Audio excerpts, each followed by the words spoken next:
Good afternoon all of you. कैसे हैं आप लोग? आज जो है आप लोगों के बीच सीटेट के लिए गणित का शिक्षण शास्त्र जो परीक्षा में संभावित है कि आपके क्लास में आपके जो परीक्षा देने वाले हैं, जो 20 दिन के लगभग बाद जो है परीक्षा होने वाली है सीटेट के, उसमें 100% आपको कामयाब हो सके वैसे पॉइंट को आपके सामने हम रख रहे हैं और उस पॉइंट को हम चर्चा करेंगे और उन पॉइंट को समझाने का प्रयास करेंगे। आप लोग भली भांति समझें किस प्रकार से ये प्रश्न जो है, ये पॉइंट जो है आपके सामने आएगा और गणित से संबंधित सारे पॉइंट को आपके सामने में रहेंगे। इस पॉइंट को देखिएगा। सबसे पहले हम जानते हैं कि गणित की प्रकृति क्या होती है। गणित की प्रकृति के बारे में विभिन्न अवधारणाएं आप सभी को मन में उत्पन्न होता होगा कि गणित की प्रकृति में क्या सब आएगा नहीं आएगा। पहला जो पॉइंट आपके सामने है, ये पॉइंट में देखिएगा कि गणित की प्रकृति के विषय में कहा जाए तो आप देखेंगे गणित की प्रकृति में क्या सब है कि गणित एक बहुत ही महत्वपूर्ण विषय है। गणित क्या है कि हर एक दृष्टि से ये महत्वपूर्ण विषय है। जिस प्रकार आप सोचे किसी भी विषय के साथ जोड़ के देखें, कोरिलेट करके देखेंगे, ये आपके महत्वपूर्ण ही होगा। दूसरी बात कहता है, अतः गणित की शिक्षा देने से पहले जानना आवश्यक है कि गणित क्या है। गणित विषय जानने के पहले गणित ये जानना जरूरी है कि गणित क्या है। उसके बाद है क्या है, इसकी शिक्षा क्यों दी जाए तथा इसकी प्रकृति कैसी है। गणित की बहुत सारी परिभाषाएं हैं कि इसकी शिक्षा क्यों दी जाए, कैसी दी जाए, इसकी प्रकृति क्या है, इसकी क्या आवश्यकता है, परिभाषा क्या है, इन सारे चीज़ को जानना जरूरी हो जाता है। और इसी जरूरी के साथ आप लोग को आगे देखेंगे कि बताई गई है जैसे कि गणित गणनाओं का विज्ञान है। गणित किस चीज़ का विज्ञान है? गणनाओं का विज्ञान है। गणित मापन, दिशा, परिमाण का विज्ञान है। क्या है? किसका? गणित मापन, दिशा, परिमाण का विज्ञान है। आगे वास्तव में गणित का अर्थ उनके नाम में ही है। वास्तव में क्या कहता है? गणित का अर्थ उसके नाम से ही है, नाम में भी है। गणित गणना करना अर्थात गणित गणनाओं का विज्ञान है। गणित विषय का आरंभ गिनती से हुआ है। गणित विषय का आरंभ कहाँ से हुई है? गिनती से हुई है। और कई मनोवैज्ञानिक ने इसके परिभाषा दिए हैं। आ जाइए, परिभाषा दिए हैं। देखिए, लॉक के अनुसार है, मार्शल के अनुसार है। अब देख लीजिए गणित की प्रकृति क्या है।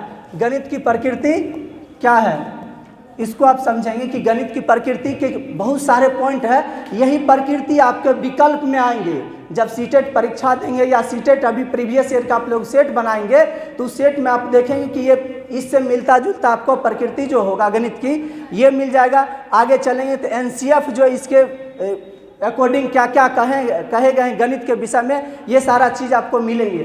तो ये गणित की प्रकृति के बारे में समझिए। गणित की प्रकृति क्या है, इसकी पॉइंट क्या क्या है। गणित की प्रकृति को निम्न बिंदुओं द्वारा समझाया जा सकता है जो इस प्रकार दिया गया है। गणित की ज्ञान आधार हमारी ज्ञानेय इंद्रियां हैं। क्या है कि गणित की आधार या ज्ञान की हमारे किसके साथ है? ज्ञानेय इंद्रियां के साथ है। गणित में अमूर्त प्रत्ययों को मूर्त रूप में परिवर्तित किया जाता है, साथ ही उनकी व्याख्या भी की जाती है। कि गणित क्या कहता है कि अमूर्त प्रत्ययों को मूर्त रूप में परिवर्तित किया जा सकता है। गणित का तात्पर्य ये होता है कि अमूर्त कहने का मतलब जो चीज़ आप दिख नहीं रहे हैं, जो चीज़ समझ नहीं रहे हैं, उसको गणित को खंडन करके तोड़ के आपके सामने में लाकर रख दे, जिससे कि आप मूर्त रूप से देख सके, उसको समझ सके, छोटी छोटी रूप में उसको आपके सामने रखे, आप समझ सके। ऐसे मूर्त रूप से दिखाना, परिवर्तित कर देना, तार्किक रूप से हर रूप से आपके सामने प्रस्तुत कर दे, यही आपका मूर्त रूप से ये कहलाएगा। क्या होगा? 2 नंबर। गणित क्या कह रहे हैं कि गणित में कह रहे हैं गणित में अमूर्त प्रत्ययों को मूर्त रूप में परिवर्तित किया जाता है, साथ ही उनकी व्याख्या भी की जाती है। अमूर्त रूप से जो रहती है उसको मूर्त रूप में परिवर्तित किया जा सकता है। कोई विशेष, कोई बड़ा से बड़ा सवाल रहता है, उस सवाल को आपको तोड़ तोड़ के अगर किसी को आप बता देते हैं, उसको छोटे खंड करके बता देते हैं, उसके सामने प्रस्तुत कर देते हैं, वो मूर्त रूप में हो जाती है। और उतनी चीज़ जो बताए जा रहे हैं, जो बताया जाता है, वो आपकी व्याख्या कहलाती है। वो क्या हो जाएगा? आपका व्याख्या। उसको व्याख्या करके बता सकते हैं। यही आपका ये कह रहा है कि इसका दूसरी प्रकृति के दूसरी पॉइंट थी, गणित में अमूर्त प्रत्यय को मूर्त रूप में परिवर्तित किया जाता है, साथ ही उनकी व्याख्या भी की जा सकती है, उसकी व्याख्या भी की जा सकती है। अगला देखिएगा, अगला आपके सामने है कि तीसरा पॉइंट आपके सामने आ गया है। तीसरा पॉइंट में गणित की अपनी भाषा है। गणित की क्या है? गणित की भी अपनी भाषा है। और क्या है कि भाषा का अर्थ गणितीय पद है। गणितीय पद गणितीय मैथमेटिकल टर्म है। उसके बाद कहता है गणितीय प्रत्यय है, कॉन्सेप्ट जो होता है, सूत्र है, सिद्धांत संकेतों से है जो विशेष प्रकार के होते हैं। गणित की भी अपनी क्या होता है? अर्थ है, सूत्र है, प्रत्यय है, ये सारा चीज़ उसकी अपनी होती है जो कोरिलेट दूसरे के साथ संबंधित कर देता है। चौथा पॉइंट में देखिए, गणित में सब कुछ तर्कपूर्ण है, यह तार्किक विचारों का विज्ञान है। सब कुछ गणित में क्या है? तर्कपूर्ण है, यह तार्किक विचारों का सम्मिलन होता है। जब तक गणित पढ़ने वाले जितने भी हैं जो तर्क करते हैं, इसका मतलब वो गणितीकरण कर रहे हैं, कंपैरिजन कर रहे हैं, तो गणितीकरण कर रहे हैं। गणितीकरण का तात्पर्य ही होता है कि आप तर्क कर पाते हैं, किसी को एक चीज़ को समझा पाते हैं, दिखा पाते हैं, कर पाते हैं, ये गणितीकरण ही कहलाएगा जो तर्कपूर्ण होता है। तर्कपूर्ण ये तार्किक विचारों का सम्मिलन होता है, एक साथ मिलाकर उसको समझा पाते हैं। पांचवा पॉइंट आपका है, गणित के अध्ययन से मस्तिष्क में तर्क करने की आदत स्थापित हो जाती है। गणित क्या कहता है कि तर्क करने की आदत स्थापित कहाँ हो जाती है? मस्तिष्क में। मस्तिष्क में इस प्रकार स्थापित हो जाता है, आपको बता देगा कि ठीक है, आप बताएं कि 20 का कितने गुणज है, 20 के कितने गुणज है। आप अपने अपने दिमाग से मस्तिष्क में उसको तुरंत गुना करना चलेंगे, 2 गुने 10 करेंगे तब पर भी होगा, 10 गुने 2 करेंगे तब पर भी, 4 गुने 5 करेंगे। क्या होगा कि दिमाग को एकाएक वर्क आप दे देंगे, दिमाग का ये वर्क मिल जाएगा कि हम किस प्रकार इसको तर्क के आधार पर हम विभिन्न प्रकार को तर्क कर देते हैं, मस्तिष्क का अध्ययन करवा देते हैं, उसको काम डाल देते हैं कि काम करने के लिए, तर्क करने के लिए मस्तिष्क का जो है स्थापित कर देता है तर्क करने के लिए। अगला देखिएगा, अगला आपका पॉइंट आ जाएगा, अगला पॉइंट आपके पास है, गणित ज्ञान का आधार निश्चित होता है जिस पर विश्वास किया जा सकता है। गणित का क्या कह रहे हैं कि गणित का आधार निश्चित होता है जिस पर विश्वास किया जा सकता है। उसकी आधार एक निश्चित है जिस पर विश्वास किया जा सकता है। आपने सीटेट में बनाकर आ गए और क्वेश्चन को आप बनाइएगा तो उसमें तो कन्फ्यूजन ये रहेगा कि इसका ये होगा कि वो होगा। जिसका आपने तर्क जान लिए कि 5 + 3 हमने 8 मार के सही आए विकल्प, क्या आपके मन में अभी भी विचार होगा कि नहीं 8 हम जो बनाए 5 + 3 8 नहीं होता है, वो 10 हो जाएगा? ऐसा किसी की विचारधारा है? नहीं है। वही ये कहता है कि गणित ज्ञान का आधार निश्चित होता जिस पर विश्वास किया जा सकता है। अगर गणित की जो कैलकुलेशन आप बनाकर आ गए और वो कॉन्सेप्ट आपके दिमाग में था कि हमने सही बनाए, वो कभी गलत फिर नहीं हो सकता, कोई उसको गलत नहीं कर सकता। आप अगर सही बना कर आए हैं तो दूसरा भी जो बनाए हैं वो भी उसको सही करेगा ही। ऐसा नहीं कि आप जो बनाए हैं वो गलत बाद में कोई गलत कर देगा, ऐसा नहीं होगा। अगर कॉन्सेप्ट आपकी सही है तो वो आपका सही करेगा। अगला देखिएगा, अगला पॉइंट है, गणित के नियम, सिद्धांत व सूत्र सभी स्थानों पर एक समान होते हैं जिससे उनकी सत्यता की जांच किसी भी समय तथा स्थान पर की जा सकती है। उसकी हमेशा, अभी हम तुरंत बताए हैं कि सत्यता अगर एक बार आप सूत्र कॉन्सेप्ट उसका जिसका आप प्रयोग करके चले आए हैं, उसका अब हम भी गलती नहीं कर सकते हैं, दूसरा कोई गलती उसका नहीं कर सकते। अगर आपकी कॉन्सेप्ट, नियम, सूत्र सारा चीज़ आप सही उसका प्रयोग किए तो दूसरा किसी का हिम्मत नहीं है या उसको काट कर सकता है कि वो सत्यता वो रहेगा ही। अगला पॉइंट है, गणित का ज्ञान क्रमबद्ध, यथार्थ तथा अधिक स्पष्ट होता है, जिससे उसके एक बार ग्रहण करके आसानी से भुलाया नहीं जा सकता। जिसका कॉन्सेप्ट एक बार दिमाग में आ गया है, उसको आसानी से अगर बार बार उसको करते जा रहे हैं तो वो कॉन्सेप्ट जल्दी आप भूलने वाले नहीं है। किसी का ऐसा है कि टेबल अभी भूल गए हैं, टेबल भूल गए, जिसकी आप डे बाई डे उसका उपयोग आप करते आ रहे हैं, उसका कॉन्सेप्ट आप नहीं भूल पा रहे हैं, क्योंकि उसका कॉन्सेप्ट आपके सुस्पष्ट है, यथार्थ है, क्रमबद्ध है, अधिक स्पष्ट है। बार बार उसको ग्रहण कर रहे हैं। क्या कर रहे हैं कि एक बार ग्रहण करने के बाद भी वो आसानी से भुलाया नहीं जा सकता। तब भुलाया नहीं जा सकता जब आपके पास कॉन्सेप्ट क्लियर हो। अगर कॉन्सेप्ट अगर कन्फ्यूजन में आप हैं तब तो वो भुलाना आसानी से हो सकता है कि आप भुला सकते हैं। अगर कॉन्सेप्ट आपके पास क्लियर हो गया तो आप उसको भुला नहीं सकते हैं जल्दी। आगे देखिए, गणित की ज्ञान से बालकों में प्रश्न सत्यात्मक दृष्टिकोण से विश्वास होता है कि गणित की ज्ञान से बालकों में प्रश्न करने का एक क्षमता आ जाती है, कि अपने उत्सुकता जग जाती है, कि मानसिक विकास बढ़ जाता है कि किस प्रकार हम प्रश्न करें। ठीक है, इससे संबंधित, इस पॉइंट से संबंधित मुझे प्रश्न करने की एक मानसिक क्षमता में बल आ जाती है कि कैसे हम इस पर ज़्यादा से ज़्यादा प्रश्न कर सकें। आगे देखिएगा कि अगला है बच्चों में वैज्ञानिक दृष्टिकोण विकसित होता है। इसकी विभिन्न नियम, सिद्धांतों, सूत्रों संभावित निश्चित होते हैं, इनमें संदेह की संभावना नहीं रहती है। वही बात है कि संदेह की संभावना नहीं रहती है। निश्चित रूप से आप जो काम जो कर रहे हैं, जो सवाल बना दिए, उसमें संदेह की संभावना रहेगी कि नहीं रहेगी। कि आप किसी कैलकुलेशन आप कर लिए हैं, जिसका आंसर आप निकाल दिए, सही से आंसर आपका निकल गया है, आपका कॉन्सेप्ट क्लियर है, सूत्र पर आप दे दिए हैं। अगर हम कह दिए कि a + b का होल स्क्वायर है, इसके स्थान पर अगर हम कह दिए 2 + 3 का होल स्क्वायर हो जाएगा, क्या हो जाएगा, होल स्क्वायर। तो अगर इसको हम निकालते हैं, जो रिजल्ट निकालता है उसका रिजल्ट का दूसरा कोई उसको गलती कर देगा। गलती अगर उसका कॉन्सेप्ट कैलकुलेशन सही हो तो दूसरा कोई उसका गलती नहीं कर पाएंगे। वही चीज़ इसमें दिखाया गया है कि उत्तर निश्चित होते हैं, इनके संदेह की संभावना नहीं होती। उत्तर उसका निश्चित हो जाएगा जिसका संदेह का कोई संभावना, प्रोबेबिलिटी का कोई संभावना हो ही नहीं सकता। संभावना को जो निश्चित रूप से आंसर आ गया है उसका। इसमें बालक को में आत्मविश्वास और आत्मनिर्भरता विकसित करता है कि इससे क्या होता है, बालक में आत्मविश्वास और आत्मनिर्भरता क्या होता है, विकसित हो जाता है। किससे, गणित से। गणित से बालक में आत्मविश्वास और आत्मनिर्भरता बढ़ जाती है। उसके बाद है गणित के ज्ञान का उपयोग विज्ञान के विभिन्न शाखाओं में किया जाता है। गणित का उपयोग किस में क्या करते हैं, ज़्यादा से ज़्यादा विज्ञान की शाखा जितनी है उसमें अधिक से अधिक हम इसका उपयोग करते हैं। आगे देखिएगा, गणित का पाठ्यक्रम में स्थान।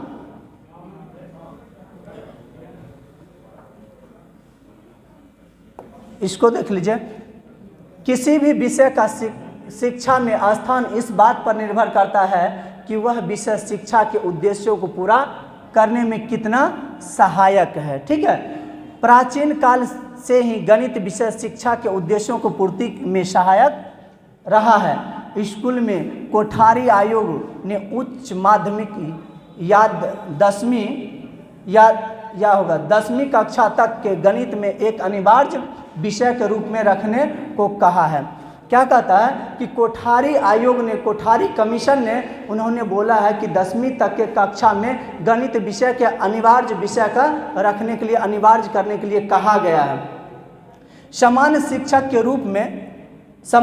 के रूप में गणित को कक्षा 1 से 10वीं कक्षा में छात्रों के लिए अनिवार्य विषय बना दिया जाना चाहिए। इन्होंने कहा रहा है कि निश्चित रूप से 1 से लेकर 10वीं कक्षा तक के जो क्लास है उसमें गणित विषय का क्या कर देनी चाहिए, अनिवार्य विषय के रूप में रखना चाहिए। लेकिन कुछ लोग गणित को 8वीं कक्षा के बाद वैकल्पिक विषय बनाए जाने पर जोर देते हैं।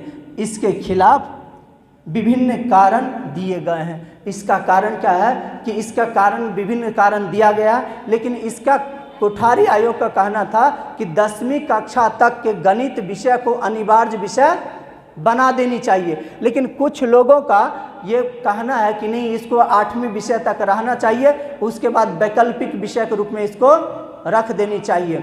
आगे देखेंगे,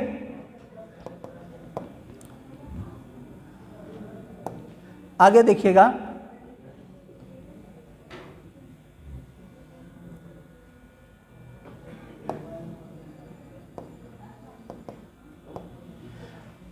यह बहुत मुश्किल विषय है। इसे सीखने के लिए बहुत तेज वस्तु की आवश्यकता है। सभी बच्चे एक समान नहीं होते हैं। क्या कहता है कि गणित को सीखने के लिए बहुत क्या है कि बहुत ही मुश्किल विषय है। गणित सीखना बहुत ही मुश्किल विषय है। इसे सीखने के लिए तेज की आवश्यकता होती है। क्या होनी चाहिए? तेज की आवश्यकता होनी चाहिए। जो अच्छे दिमाग के वो सीखते हैं, सभी बच्चे एक समान नहीं होते। इसका कहने का तात्पर्य है गणित एक मुश्किल विषय है, मुश्किल विषय है और उसे सीखने के लिए तेज दिमाग की ज़रूरत है और सभी बच्चे एक समान नहीं होते। उसको सभी बच्चे को सीखना है तो उसके लिए उस प्रकार से कॉन्सेप्ट देना जरूरी है। आप एक ही साथ सभी को चाहेंगे कि सिखा देंगे, ये संभव नहीं है। इसलिए आपको तेज को भी लेकर चलना है, कमज़ोर को भी लेकर चलना है, तब आप गणित सिखा सकते हैं। हाई स्कूल में गणित में असफलताओं की संख्या अन्य विषय की तुलना में अधिक हो जाती है, क्योंकि ध्यान कम दी जाती है। शुरू से गणित कम हो पढ़ेंगे तो कोई बात नहीं है। जब 10वां की बोर्ड परीक्षा जब होती है, बोर्ड परीक्षा में ज़्यादा से ज़्यादा बच्चा डर रहता है, डर सताए हुए रहते हैं कि गणित में कहीं तुम फेल नहीं हो जाओ। ठीक है, गणित सही से पढ़ के जा। उसको इतनी अवधारणा मन में डाल देते हैं कि डर से भी जाकर कम लिख के आते हैं। ठीक है, तो इस कॉन्सेप्ट को ध्यान में रखना है। गणित को डर के रूप में नहीं लाना है, एक चुनौती के रूप में उसको स्वीकार करना चाहिए, तब आपका डर दूर होगा। नहीं तो दिन व दिन आपको परेशानी बढ़ती जाएगी। उसके बाद कहता है प्रति छात्र एक इंजीनियर या तकनीशियन नहीं बन सकता है, तो सभी के लिए गणित की जरूरत नहीं है। इसका कहना है प्रत्येक छात्र इंजीनियर या तकनीशियन नहीं बन सकते, इसलिए सभी को गणित पढ़ने की क्या जरूरत है। ठीक है, तो आगे देखिएगा, आगे क्या बता रहे हैं।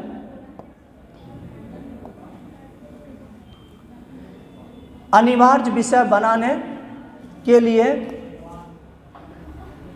अनिवार्य विषय बनाने के लिए बिंदु। ठीक है, इसमें देखिएगा गणित के सभी विज्ञान का आधार है विज्ञान की विभिन्न शाखाएं। क्या है कि गणित विषय, गणित सभी विज्ञानों का आधार है। विज्ञान की विभिन्न शाखाएं क्या क्या है? भौतिक, रसायन, भूगोल विज्ञान, जीव विज्ञान, ज्योतिषी आदि महत्वपूर्ण विषय है जो गणित पर आधारित है। ये सब विषय क्या है कि गणित पर आधारित है। गणित एक सटीक विज्ञान है। गणित कैसा विज्ञान है? सटीक विज्ञान है। गणित के अध्ययन से बालक में गणित के विज्ञान की सटीक रूप से स्वीकार करने की दृष्टिकोण विकसित होता है। जैसे 4 जोड़ 4 करते हैं तो क्या होता है?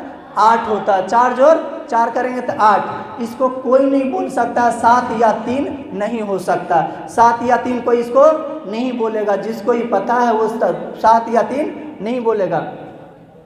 बच्चों में गणित अनुशासन, संबंध, गुणा, विशेषता तथा विकास करता है।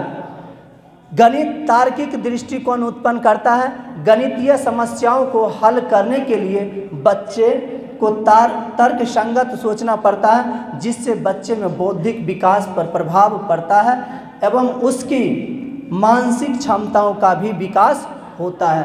कहने का तात्पर्य यहाँ पर है कि गणित पढ़ने के लिए बच्चों में क्या करना पड़ेगा? तर्क के आधार पर पढ़ाना पड़ेगा।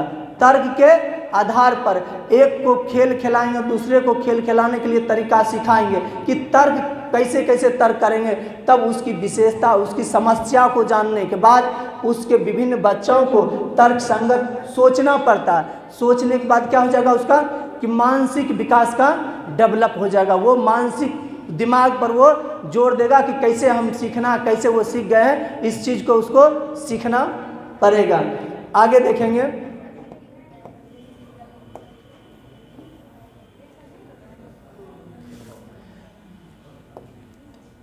बच्चे गणित के अध्ययन में व्यवस्थित रूप से, नियमित रूप से और सही तरीके से काम करना सीखते हैं। क्या है कि गणित के अध्ययन से क्या होता है, एक व्यवस्थित रूप से आप क्लास में हैं या जहाँ भी हो, व्यवस्थित क्रमबद्ध सुदृढ़ रूप से आप ये काम करना सीख जाएंगे। चाहे गणित का सवाल हो या किसी प्रकार, जैसे बैठने का तरीका हो, अरेंज कर लेंगे कि पहले किसको बैठाना, पहले छोटे लंबाई वाला को, उसके बाद बड़े लंबाई को, उसके बाद ध्यान देना कि इसके बावजूद भी कोई हो सकता है दृश्य बाधित हो, वैसे बच्चे को हमें आगे बैठाना है। ठीक है, कि जो कम दिखता है, जिसको कम सुनता है, वैसे वैसे बच्चे को हम आगे लेकर रखेंगे ताकि वो स्पष्ट सुन सके, स्पष्ट देख सके।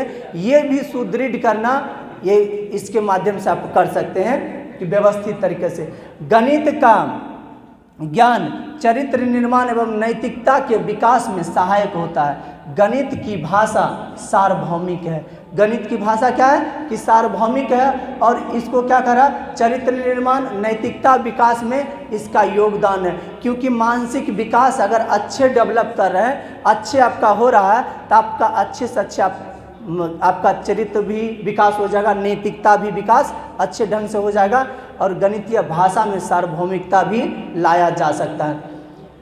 उसके बाद है गणित मानव जीवन से संबंधित दिनचर्या के कामों में खरीद के लिए, बजट के लिए एवं प्रत्येक पहलू में गणित का उपयोग शामिल होता है। क्या है कि प्रत्येक दिनचर्या में डे बाय डे जो वर्क करते हैं, इस सारे दिनचर्या में आपका निश्चित रूप से गणित आपके साथ है। हर पल, हर कदम, जब जहाँ सोचो वहाँ गणित का आप सोच के देखो, गणित मेरे साथ नहीं है तो संभव नहीं है। गणित आपके हर कदम, हर पल आपके साथ है गणित। आप सोच के देखिए, गणित मेरे साथ नहीं है लेकिन आपके साथ है गणित। अब देखेंगे, स्कूल में अन्य विषयों के लिए भी गणित का ज्ञान उपयोगी है, अर्थात आधुनिक युग में गणित का ज्ञान अत्यंत आवश्यक है। गणित का ज्ञान आधुनिक युग में अत्यंत आवश्यक है। गणित मानसिक शक्तियों को विकसित करने का अवसर प्रदान करता है। क्या करता है कि मानसिक शक्ति में अवसर प्रदान किस प्रकार करते हैं कि आपको तर्क के आधार पर, ठीक है, सोचने की एक शक्ति देता है। जैसे रीजनिंग पढ़ते हैं, रीजनिंग पढ़ने के लिए कितनी दिमाग को यूज करते हैं, इधर से जोड़ के एक बार उधर से जोड़ कर, कोना कोनी जोड़ कर, किसी प्रकार जोड़ तोड़ के आप प्रयास करते हैं कि जल्दी से जल्दी इसका आंसर एग्जैक्ट निकाल ले। अब आप जो आंसर निकालते हैं, दूसरा उसको आंसर कहता कि नहीं ऐसे भी जोड़ेंगे तो इसका आंसर इतना हो जाएगा। वो तर्क देखिए उस समय कितना होता है, दिमाग का दिमागीकरण कितना वो बेहतर वो कर पाता है। आप देखेंगे कि एनसीएफ 2005 के अनुकूल, एनसीएफ 2005 के अनुकूल गणित के लिए, एनसीएफ 2005 के अनुसार गणित शिक्षण के उद्देश्य क्या है, किसके अनुसार है, एनसीएफ 2005 के अनुसार गणित शिक्षण का उद्देश्य क्या है। ये कुछ पॉइंट है, इसको आप देख लीजिएगा।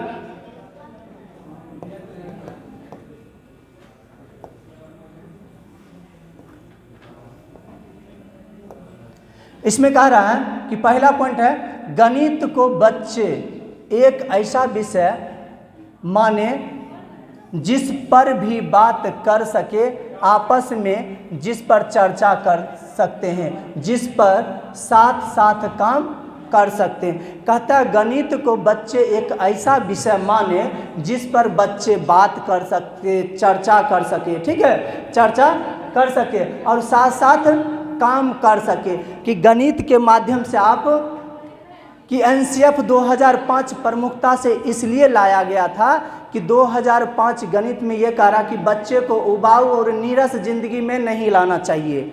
इसीलिए बच्चे को कहता है कि बच्चे को क्या करना चाहिए, कि विषय ऐसा माने जिससे कि बात करे आपस में, जिस पर चर्चा करे। जब बच्चा को छोड़ दीजिएगा आपस में बात करने के लिए तो उसको मज़े मज़े में बात करना चालू कर देगा, सीखना चालू कर देगा। और उस पर जो है साथ साथ काम करना, अगर कोई काम भी दे देते हैं दायित्व में तो 4-5 बच्चे लेकर बांट दीजिए टोली में, तो वो काम करना आसानी समझ लेगा, वो करने के लिए तत्परता दिखाएंगे। आगे देखेंगे,